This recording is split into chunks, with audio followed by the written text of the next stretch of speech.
E o nosso desafio na Vitro ainda, dá para dizer assim, é relativamente grande, né? Porque quando a gente fala de escalar para todos os alunos, a gente está fazendo uma solução para 1 milhão de alunos, né? Em locais diferentes, com culturas muitas vezes diferentes, com realidades diferentes, né? A gente precisa ter realmente essa atenção. E é um desafio para o mercado como um todo, né?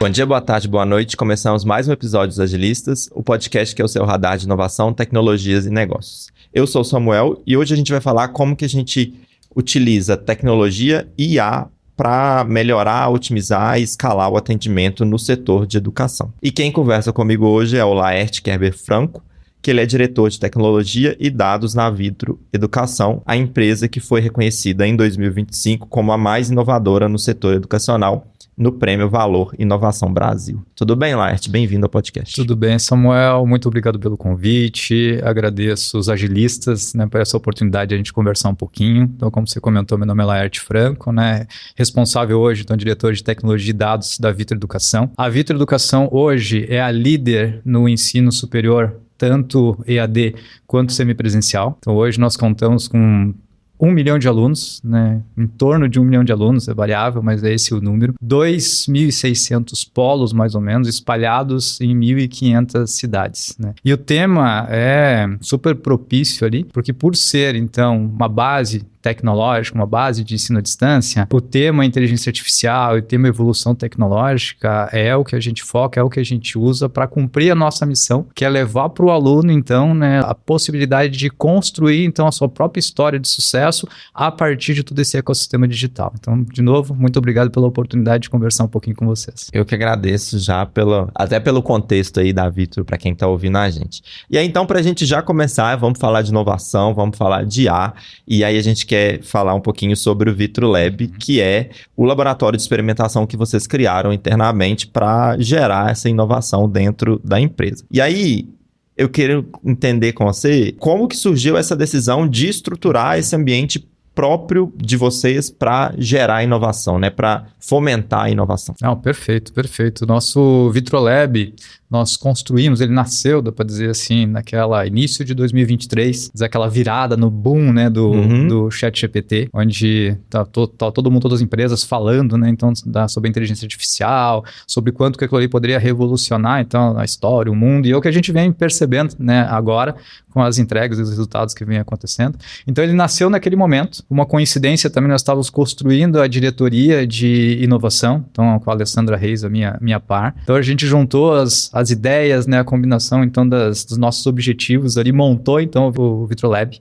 Trouxemos também o setor acadêmico, né, com a Tuine Barros, lá, que é a nossa diretora do acadêmico ali, e montamos algo combinado, onde o principal objetivo ali era a gente justamente acelerar as inovações no que tange, então, tecnologia. Um dos primeiros grandes movimentos, quando a gente juntou, tá, agora, quais são os próximos passos? O primeiro grande movimento foi a gente criar um programa de ideias justamente para capturar tudo o que as áreas estavam fazendo e pensando em termos de inteligência artificial que tinha recém então surgido, né? Só nesse primeiro movimento a gente teve mais de 100 inscrições, então mais de 100 ideias que as diversas áreas então já estavam trabalhando, pensando e até muitas operando. Então a gente conseguiu centralizar essas ideias dentro desse programa que nos permitiu já colocar a primeira camada de governança em cima dele, né? Então a gente ter tanto a TI quanto a inovação, quanto acadêmico, ter um olhar em cima de tudo que estava acontecendo. Então já foi o primeiro movimento, dá para dizer assim, de governança que a gente só foi impulsionando cada vez mais depois. Inclusive, nós fomos a primeira instituição de ensino que lançou, então, o manifesto de uso de inteligência artificial. Então, foi naquele próprio ano a gente lançou o manifesto, então, falando quais eram as linhas gerais, o que a gente pensava sobre isso, que depois gerou também a nossa base para a construção, então, das nossas políticas. Então, um dos grandes sucessos ali desse movimento como um todo ali foi justamente a gente ter montado esse grupo multidisciplinar e ter conseguido olhar e enxergar tudo o que estava acontecendo, a partir dali priorizar, então foi talvez o primeiro modelo de priorização de IA que a gente implementou, e aí começar assim de forma estruturada a implementação então do tema dentro da instituição. Então isso daí é um pouquinho do nosso Vitro Lab, né? E aí,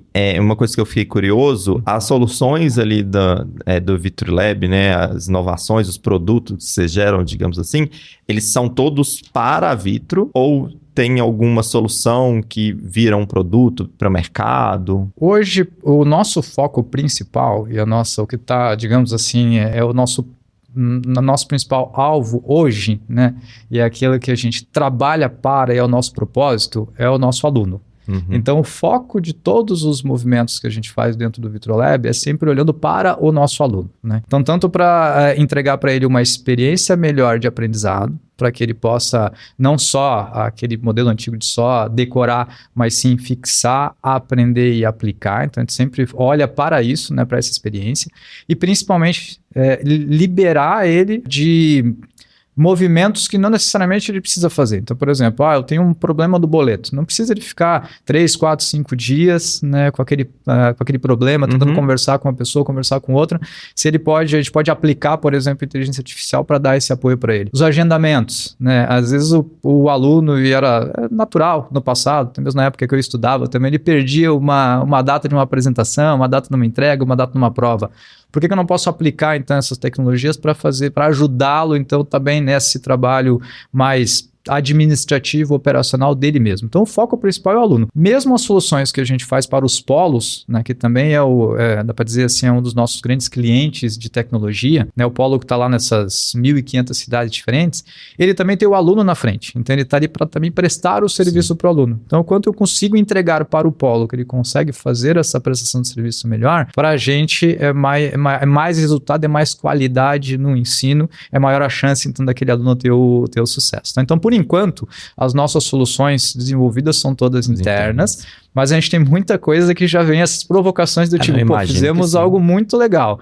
Será que isso daqui no futuro não pode virar algum serviço, algum produto? Mas por enquanto está só na linha das ideias, não materializamos nada nesse sentido. Tá? Ainda mais porque eu acho que o setor educacional, ele necessita muito dessa evolução tecnológica e às vezes é até um pouco carente ainda mais agora com IA, né, que muita coisa pode ser feita. Exatamente. E aí, assim, uma coisa que eu também fiquei bem curioso é como que, por ser um laboratório de experimentação, como que vocês conseguem, tirar da experimentação e levar para a aplicação na prática?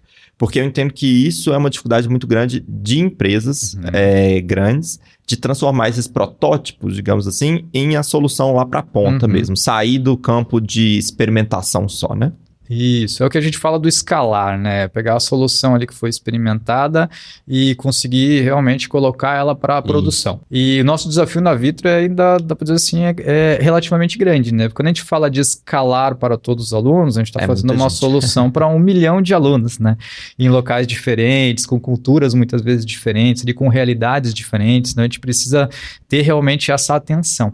E é um desafio para o mercado como um todo, né? Porque a gente tem, por exemplo, estudo recente ali do MIT, né, dentro do State of AI in Business, né, que foi lançado agora no finalzinho do ano passado, eles colocam ali que 95% dos experimentos que são feitos não conseguem escalar para produção. Então tem esse número e é um desafio grande para o mercado. A gente tinha também, ou a gente passou por várias eras ali dentro do Vitrolab, mas agora, pegando só números do ano passado, né, 2025 ali, dos 30 experimentos que a gente rodou dentro do Vitrolab, 10 experimentos ou já estão implementados ou estão em processo de implementação agora em 2026. Então a gente conseguiu até avançar um pouco mais do que o mercado nesse sentido, né? E um outro número ali que fala também sobre o retorno, porque também é uma preocupação grande nossa, não só o fato da gente experimentar e escalar, mas sim escalar gerando valor. Ou gerando valor para o nosso aluno, que como eu falei, ele é o nosso foco principal, né? O aluno, para entregar melhor para ele, gerar mais oportunidades, né? E potencializar, então, essa construção da jornada dele, mas também para o próprio business, para o próprio Vitro, né? Então, em termos de eficiência operacional, por exemplo. Então, hoje, tem um estudo também da Oxford, que diz que em torno do investimento que é feito, ele tem como retorno 31% em 2 anos.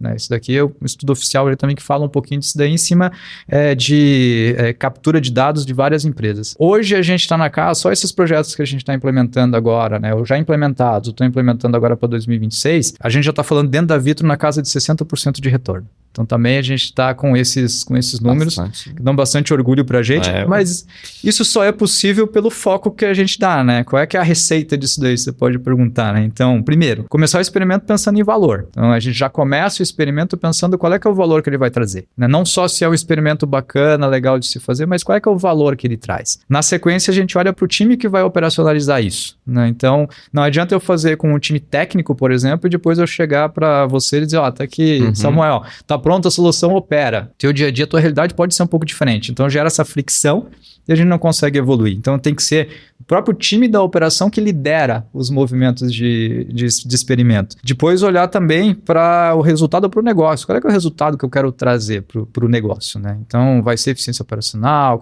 aonde que eu vou pegar? Inovação, o que eu quero focar? E o processo, que esse próprio estudo do MIT, ele diz que ele traz um termo também, que ele chama de fricção organizacional, que é o momento que eu não olho para o processo, que o processo é voltado para o humano e eu tento colocar, então, um processo automatizado ali. É natural ter nas empresas, principalmente com vários anos, que nem as nossas marcas, né? A marca Unicelv e a Unisysmar são marcas de mais de 20 anos.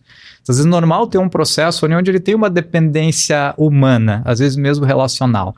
E aí é nesse momento que muitas vezes a IA falha. Então, dando foco nisso daqui, que a gente garante um pouco desse sucesso ou desses números da que passei a partir dessa escala aí. Falando um pouco dessas soluções que vieram do VitroLab, a gente quer discutir duas aqui. A primeira é o agente IA de suporte aos polos, que tem um sucesso, reduziu o tempo de atendimento, acelerou resolução.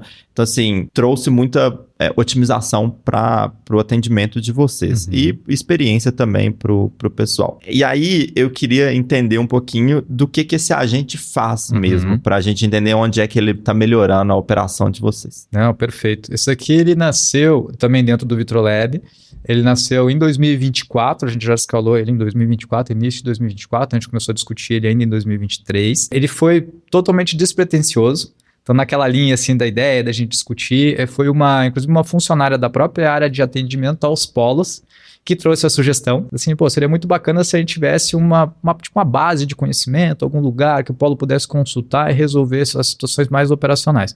Aí, ao invés de uma base de conhecimento, a gente já foi na linha, vamos construir então um bot inteligente que ele possa responder então para o polo a partir dali. Então, a gente começou a rodar ele com poucos polos, né? Começou a experimentar para ver qual é que era até mesmo a aceitação do polo para aquele movimento que a gente estava fazendo. E questão de 2 meses, assim, o resultado foi fantástico. Então, esse que você comentou ali, a gente passou a atender pelo botzinho 80% dos chamados ali, né? Das consultas. Uma taxa de sucesso bem alta. Bem alta, exatamente. E uma redução ali do tempo mesmo de resposta para o polo ali de mais de 30%. Porque aquilo que caía era atendido pelo chat era muito rápido, inclusive pensando em 24/7, né? Sim. E o que caía e tombava ali para o atendente acabava sendo, por ser um volume menor, ele conseguia dar uma atenção e um tempo de resposta, inclusive um pouco melhor também.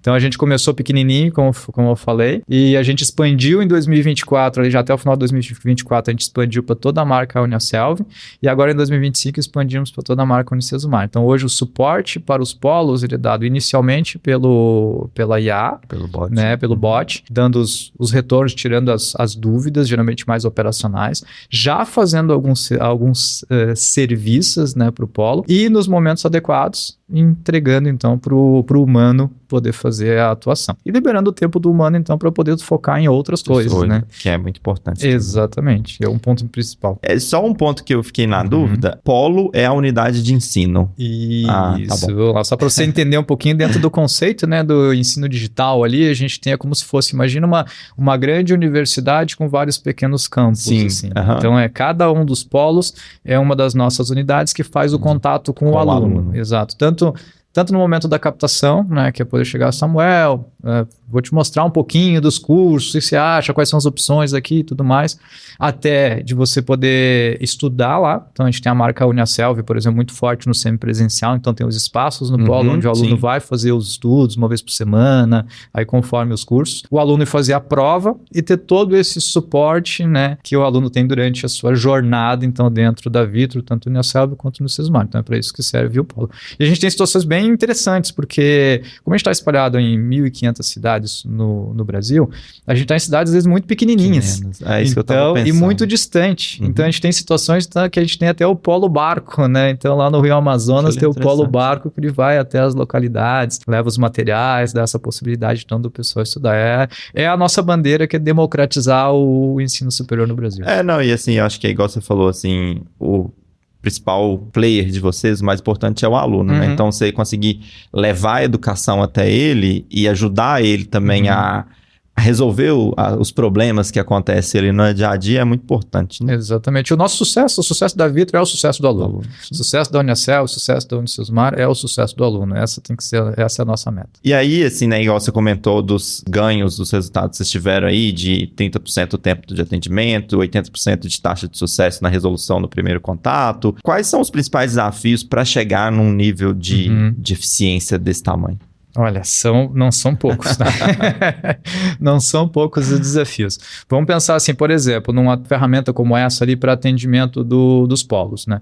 Já falei algumas vezes, né, que a gente está em todas as cidades, as principais cidades, então a gente sabe, o Brasil é muito grande, e existem, cada região, às vezes, tem todas as suas peculiaridades. Super. Desde a forma da fala, a forma da tratativa e relacionamento entre as pessoas, mais próximo, menos próximo. Então a gente tem características diferentes no país, pelo tamanho dele. Então, a primeira coisa é justamente entender, né, toda essa complexidade envolvida, né? Então, a forma que eu preciso, por exemplo, entregar um determinado tipo de atendimento para Norte e Nordeste, a forma para o Sul, a forma aqui para o Sudeste. Então, primeiro é essa daí. Depois, um desafio enorme, eu acho que, assim, conversando com pares, né, eu acredito que um dos principais desafios que teve no início e ainda se tem da inteligência artificial é justamente a organização dos dados, né? Me lembro que lá em 2023, acho que foi 2023, 2024, eu participei também de um podcast onde a gente estava falando de desafios. Eu trouxe esse ponto, tá? Como a gente organiza os dados para que a IA possa beber dessa fonte. E aí, com o passar do tempo, a gente foi vendo que esse realmente era um grande desafio. Não era só colocar um botzinho, ou sei lá, uma IA ali e dizer, agora me traz resolve todos os meus problemas. Que o primeiro problema é que ela não consegue resolver se eu tenho um dado que ela não consegue identificar o que é ali dentro, né? Então, acho que um outro desafio que a gente teve foi justamente isso, organizar as bases de conhecimento. Tinha muita coisa que o atendimento estava na cabeça da pessoa mesmo, né? Não existia script de atendimento, não existia um padrão ali de atendimento. A gente teve que trabalhar muito com as pessoas, né? De pegar com elas como é que é um bom atendimento, né? Como é que você faz, como é que se usa, que tipo de informação você passa. Então, consolidar todas essas informações ali para sim entregar uma base, né, para a IA, para a IA poder trabalhar então em cima dessa base. Treinamento contínuo da IA é um outro ponto, não só para esse desafio que a gente estava tendo ali com o IA para Polos, mas todos os outros que a gente tem também de inteligência artificial, o acompanhamento, o treinamento e a curadoria dela, ela precisa ser feita uma curadoria, não é só colocar e abandoná-la, que em determinado momento ela pode começar a fazer coisas que você não gostaria que ela fizesse, dar respostas que você não gostaria, ou daqui a pouquinho começa a cair até as suas avaliações gerais, né? E por fim ali, das medições, né, fazer as medições e considerar que a gente tem pessoas no processo. Então eu também preciso trabalhar essas pessoas para tudo bem. Eu não estou mais fazendo agora aquilo que eu fazia, que era um atendimento mais próximo e direto para 100%. O que essas pessoas vão fazer? Então, elas estão sendo capacitadas ali para trabalhar justamente essa curadoria, acompanhar os números, melhorar cada vez mais a IA e separar o seu tempo para aí sim poder fazer no contato pessoal com o polo aquela coisa mais assertiva. Sim. Deixa eu fazer um trabalho mais consultivo e mais qualificado com o polo para ajudar ele a melhorar vendas, melhorar o atendimento mesmo com o aluno, entender quais são as suas dificuldades. Então, a gente deixa do humano ficar respondendo questões burocráticas para passar a ser realmente mais consultivo. Então, acho que esses foram os principais desafios. O que eu acho interessante, assim, é duas coisas, na verdade. A gente sempre, quando a gente vai falar de IA aqui, o tema de dados, ele sempre vem junto, né? Porque é imprescindível você ter os dados organizados. E aí, o que a gente vê, é um pouco do que você falou aí, é muitas empresas querendo usar IA, mas não tendo essa fundação que é necessária para garantir um bom uso, né? E aí eu acho muito interessante você comentar isso, que você fala, peraí, vamos olhar os dados então primeiro para garantir que isso está resolvido, porque a IA com dado errado vai responder errado, e o problema não é da IA, o problema está lá atrás. Exatamente. Então eu acho isso muito interessante. E aí assim, o que nesse contexto do desafio, né? A empresa pode ter dois caminhos. Eu vou organizar todos os meus dados para depois eu começar a aplicar IA. Qual é que é o problema disso? Eu perco o time. Então, o que nós temos feito muito lá na Vitro, né, relacionado a esse tema ali? A partir do momento que a gente identifica ali o desafio, A gente avalia que aquele desafio realmente vai trazer o valor que a gente gostaria. Seja, como eu falei, eficiência operacional, seja o valor focado no aluno, melhor qualidade, seja o valor focado no polo, ou seja um valor relacionado à inovação mesmo. Então, inclusive, a gente está agora na lista das 100 mais inovadoras no uso de tecnologia ali pelo IT Forum. Então, semana que vem a gente vai lá entender qual é a posição, mas a gente está na lista de novo, né? Mais um ano. Mas no momento que a gente identifica esse desafio, aí sim, olha, quais são os dados para tratar esse desafio? E aí trabalha especificamente esse bloco de dados. Então, aos pouquinhos, a gente vai organizando tudo. Exatamente. E aí, o outro negócio que você falou que eu também acho interessante é a questão das pessoas, né? Porque, assim, a IA trouxe uma otimização e aí a gente precisa realocar essas pessoas para fazer outras atividades. Então, isso fez com que a gente olhasse para o trabalho de uma forma diferente para entender, assim, como eu posso usar essa força de pessoas, que ela é muito importante, principalmente no setor educacional, para que ela me ajude a trabalhar a estratégia do negócio, né? E não ficar fazendo um trabalho que a IA consegue fazer. Exatamente. O trabalho operacional, as IAs hoje podem fazer. Hoje elas conseguem entregar. Até mesmo aquele trabalho operacional que era mais especializado em ferramentas e fluxos não entregava, hoje ela entrega. Então, eu consigo desafogar ou tirar aquele tempo e tornar aquele tempo um tempo de maior qualidade. Né? Então, especializar as pessoas e as pessoas conseguirem entregar mais da estratégia, como você falou. Isso é uma transformação muito grande, assim, não só para a empresa, mas para as próprias pessoas, né? A gente conseguir olhar para o nosso trabalho, aí a gente fala até da gente mesmo, assim, com um olhar diferente, não do olhar que a gente tem hoje ou do passado, né? Então, a gente tem que olhar com um outro prisma para o nosso dia a dia.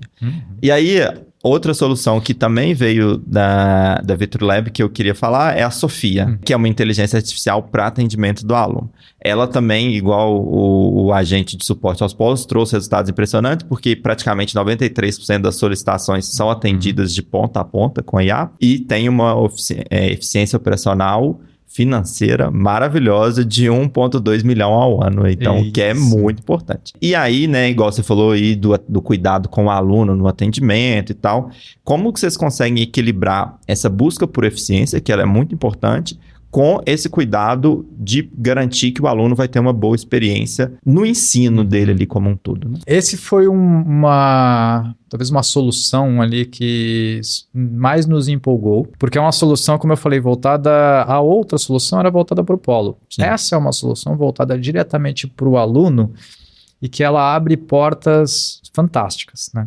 Ela começou o início dela foi também como um atendimento administrativo do aluno, né?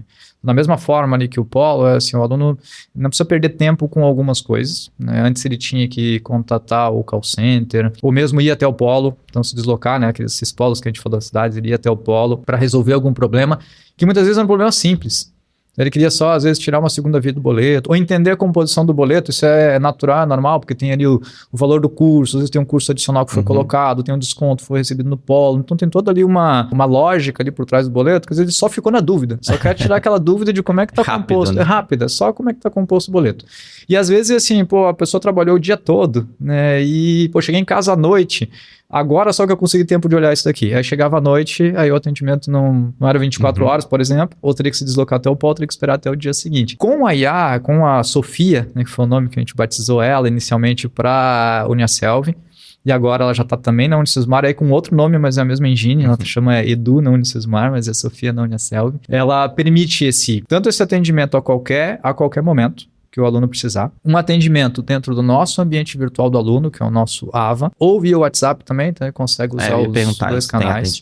Tem atendimento no WhatsApp, tem atendimento ali direto dentro do próprio AVA. A gente consegue resolver, como você mesmo comentou, em 93% dos atendimentos, a gente consegue resolver direto por ela. Começou com um número um pouquinho menor, porque a gente estava voltado só mesmo para as dúvidas, mas depois a gente começou a acrescentar nela também alguns serviços.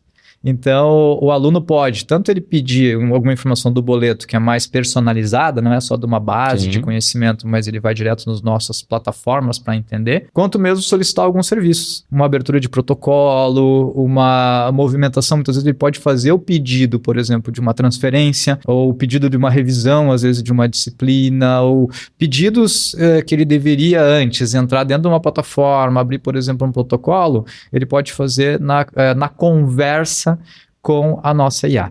Então, isso hoje está rodando, está funcionando, está trazendo isso que você comentou ali. A gente está falando na casa de 2 milhões de eficiência operacional que a gente consegue com ela por ano, e isso crescendo. Mas ela traz um potencial enorme em outras frentes também, que a gente já está trabalhando então com as áreas. Por exemplo, dentro do acadêmico, a Sofia também já está respondendo, fazendo primeiro o onboarding do aluno. Então, quando o aluno entra e começa a estudar pela plataforma, que é ela que explica para o aluno como é que ele precisa fazer. O tour guiado. O tour guiado é ela que faz. E depois ela fica disponível para tirar as dúvidas do aluno, essas administrativas e também dúvidas da disciplina. E a nossa ideia é que ela vire realmente um assistente educacional, que ela passe em algum momento, isso daqui a gente já tem experimentos para isso, né, trabalhando, para que ela possa fazer recomendação de conteúdos, para que ela possa fazer recomendação de movimentos, para que ela possa trabalhar efetivamente o engajamento do aluno.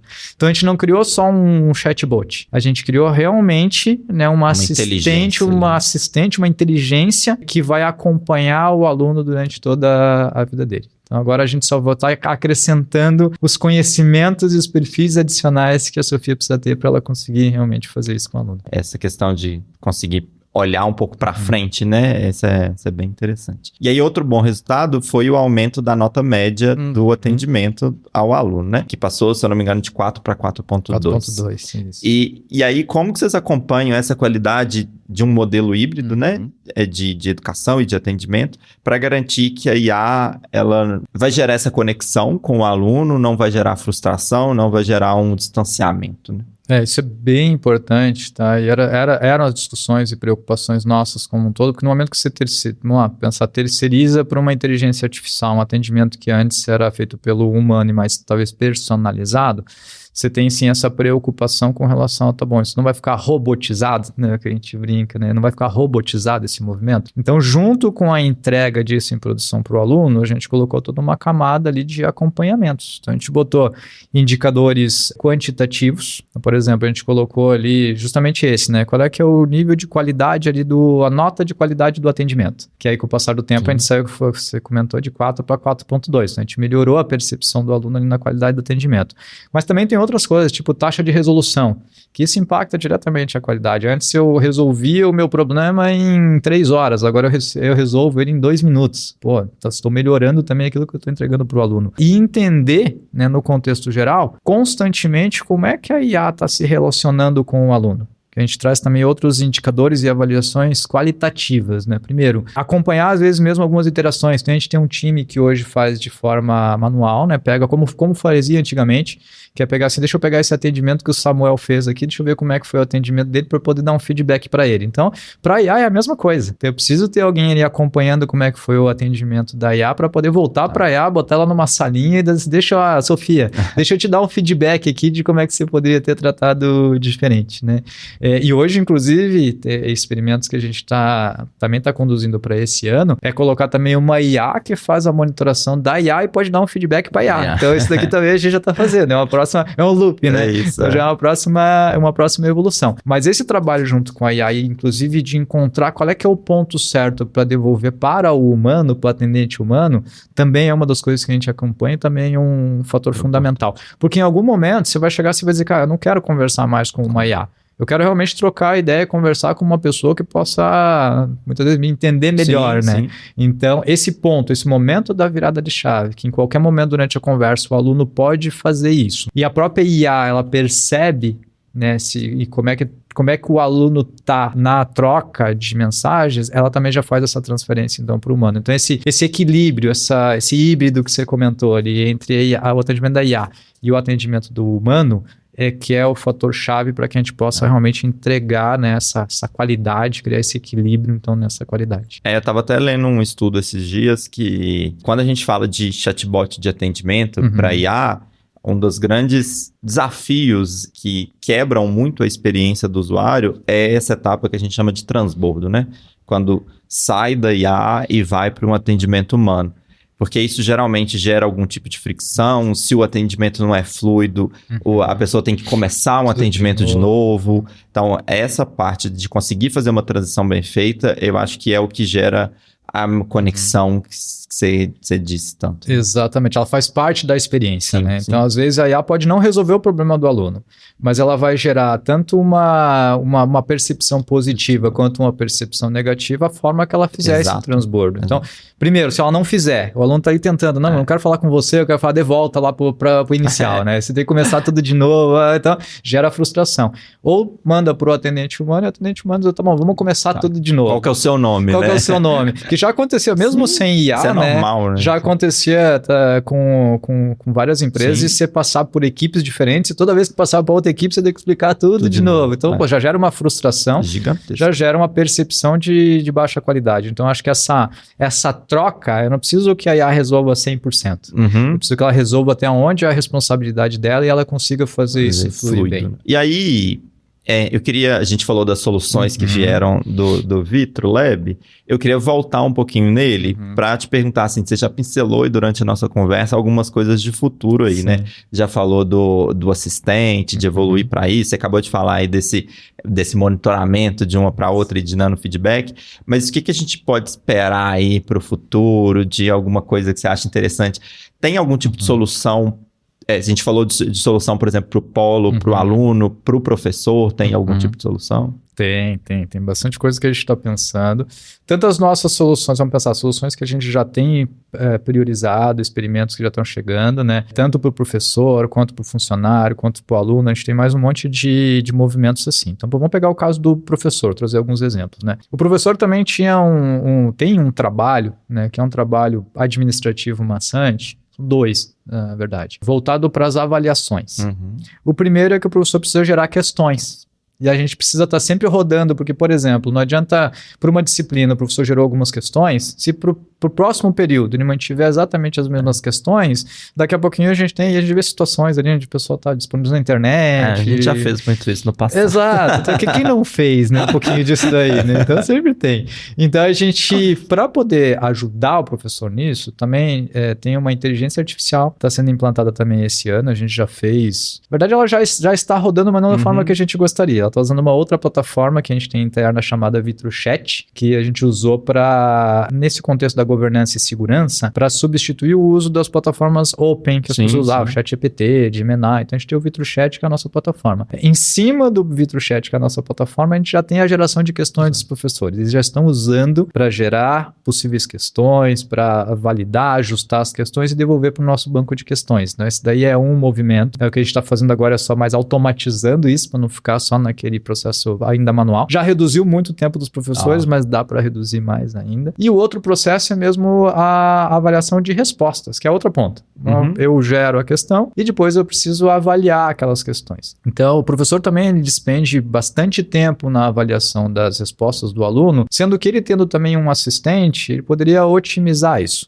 O assistente poderia olhar e dizer assim, olha, esses e esses daqui são os principais pontos da resposta do aluno, ou essas e essas daqui são os principais pontos de melhoria da resposta do aluno. Aí o professor pode já, a partir desses highlights ali, poder dizer, então, qual é ou terminar de montar o feedback dele, dar a nota. Então, todo esse processo também está entregando, e a ideia é entregar esse ano, para os professores, esse mecanismo para que possa ajudar nesse trabalho operacional também, que é justamente essa parte de avaliação de respostas do aluno. Então, a gente tem essas duas para o professor, mas a gente tem várias outras, tem de ferramenta de entrevista virtual para o aluno, aí é diretamente para o próprio aluno também, o próprio assistente ali, como eu comentei contigo. E a gente tem talvez duas vertentes principais que eu enxergo, né? Eu acredito que são dois caminhos que toda empresa precisa olhar, não só a Vitro ali, mas toda empresa precisa olhar. Um desses caminhos a gente fala de ambientes multi-agentes, que muda um pouquinho agora o jogo, a brincadeira começa a mudar,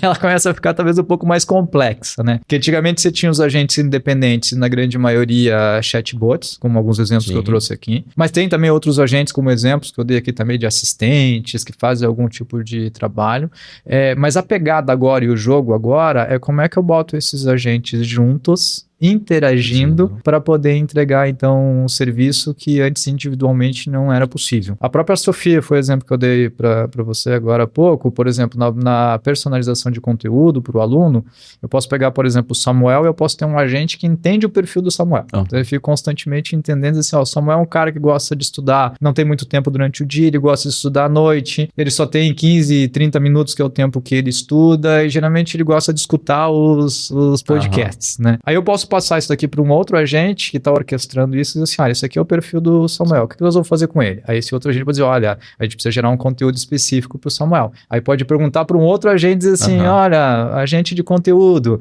o que você tem aí pronto que eu posso entregar para o Samuel? Ah, não tem nada? Então constrói alguma coisa para ele aqui. Então podcastzinho, 15 minutos, 30 minutos, então constrói e entrega para um outro agente. Aí poderia ser a Sofia, por exemplo, que é o nosso canal, para ela entregar para ele. Então imagina, todo isso orquestrado e conversando e entregando então o resultado para o aluno. Então acho que eu enxergo, na verdade, que isso é uma tendência, até porque tem estudos, esse próprio estudo do MIT, ele trouxe um pouquinho sobre o crescimento disso, né? Ele diz ali que nos últimos 4 meses cresceu em torno de 300% o uso nas empresas de multiagentes ou a construção de ambientes multiagentes nas empresas. Então, eu acredito que isso é uma tendência para o futuro. E a outra tendência, que também a gente está tratando, isso desde o início lá da IA, mas ela está ganhando cada vez mais força, ela tem um termo para isso, que é o Shadow AI, né? Que é as várias células, né, de inteligência artificial que acabam nascendo na empresa e muitas vezes não estão governadas, né? E isso gera problemas, né? Gera problemas de segurança. Sim.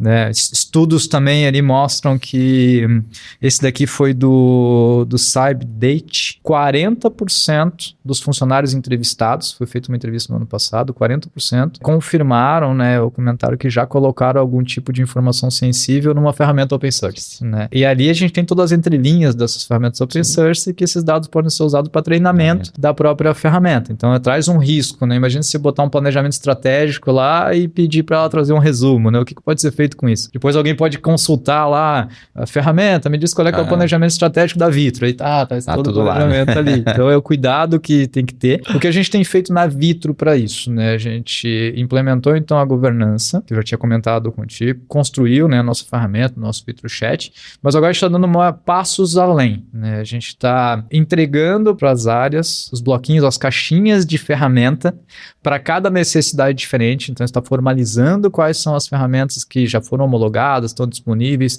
para cada uma das necessidades, com os treinamentos, os devidos treinamentos e certificações para que a pessoa possa usar, então, de forma oficial, e junto com ferramentas que permitem que ela façam pequenas automações dentro do seu próprio processo.